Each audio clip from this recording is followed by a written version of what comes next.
Bruce, would you like to come up? Sure. Madam Toastmaster.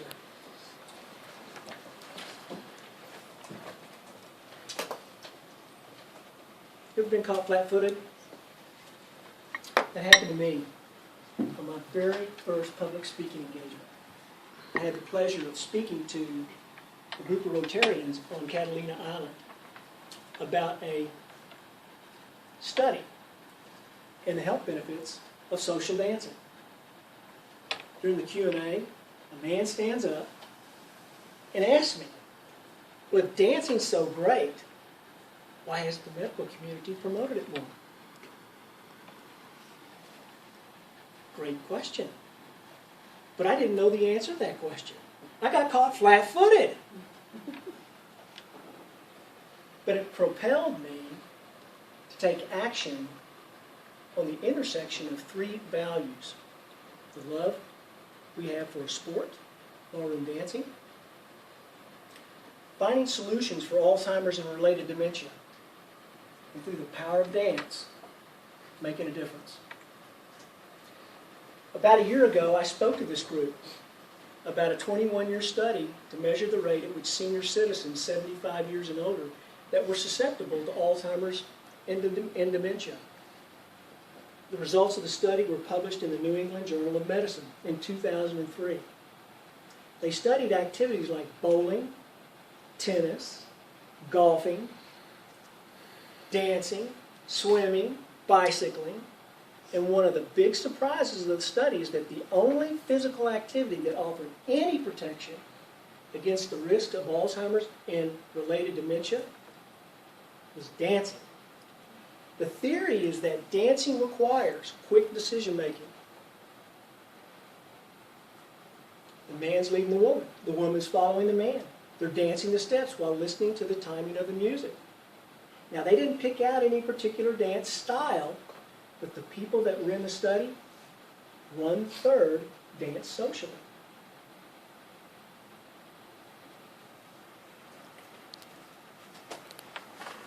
When I got home from Catalina, I looked at that study one more time. Joe Verghese was the first doctor that was listed on the report. The next morning, I called his office and I spoke with his admin. She told me that he was the doctor that spearheaded the 2003 study. I thought the stars had aligned. I'm speaking to the dude. He's got all the answers.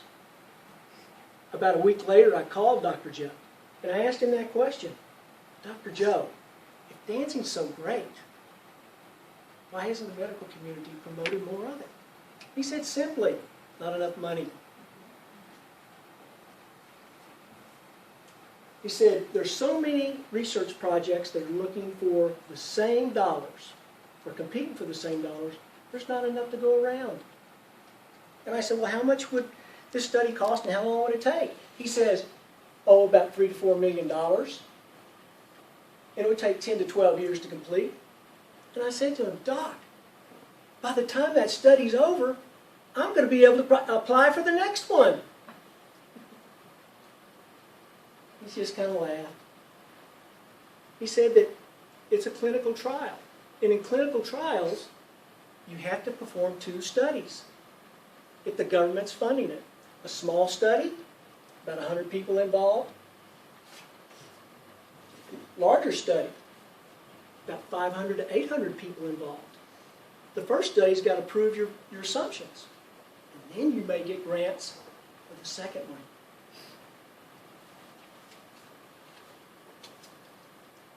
I said, well, what if you got private donations? He said, wow, we could complete the study in 3 to 5 years. And I said, what about conflict of interest? I said, there wouldn't be any conflict of interest. As long as I'm not taking money from you, as long as I'm not sitting on your board, as long as you're not telling me how to run my research study, there would be no conflict of interest. This happens as it relates to getting private funding. At this point, I started thinking, perhaps we should raise this money. We've got the most to give, the most to gain. Now, why is this important to me? I met my wife ballroom dancing. Changed my life.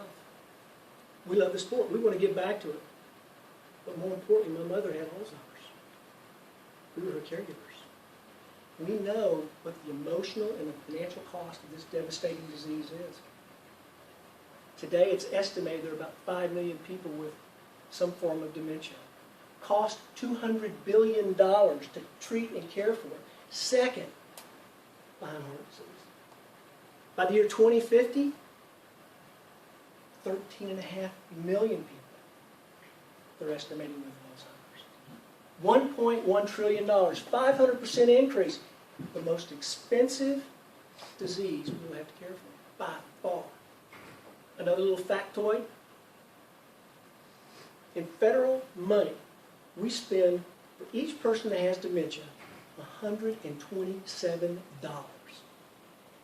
Compare that to HIV. We spend $3,400. Obviously, we're not doing a very good job of advocating for our cause. Now, after a few phone conversations with Dr. Joe, I decided to go see him.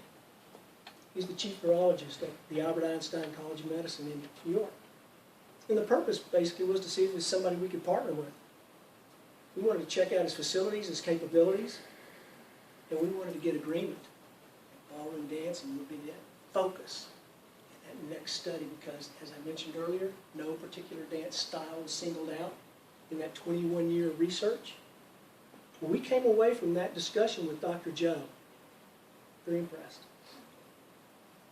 He was sincere, authentic, somebody we could partner with.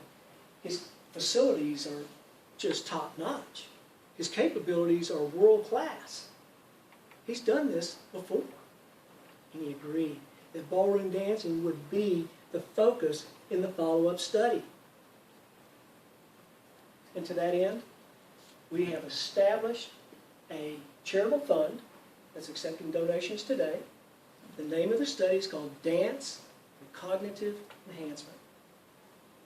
And it's anticipated that the results from this study will be published in a high-profile journal. It will influence public health policy and exercise recommendations. In 1988, there were 125 countries with polio. Rotary International made it its mission to eliminate it from the planet. 99% of those countries have eradicated polio. If we can adopt a similar position as Rotary in regards to Alzheimer's and related dementia, perhaps we can decrease its crippling effects. In closing, this study aligns at the intersection of 3 values: the love for sport, finding solutions to Alzheimer's and related dementia, and through the power of dance, getting people to start advocating for this thing. And it all got started because I got caught flat-footed. Thank you, Madam Toastmaster.